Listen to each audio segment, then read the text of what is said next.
Yon mga tropa, bawal na ang e-bike sa main highway, sabi ng LTO, starting sa December 1. Paano kaya ma-identify yung mga main highway? Yung ba yung EDSA, C5, yung mga ganon, yung mga malaking highway? Paano naman yung mga yung mga secondary road? Doon nagkalat yung mga yung mga e-bike. Siyempre alam naman natin, wala silang registration, wala silang lisensya. And mostly nakita natin mga katropa, yung mga nagdadrive bata, o kaya yung mga nanay, o kaya yung mga lolo na wala silang mga papeles dun sa kanilang vehicle bukod dun sa pagkakabili nila.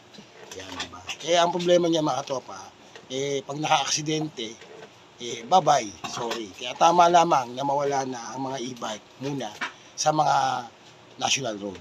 Alright, di ba?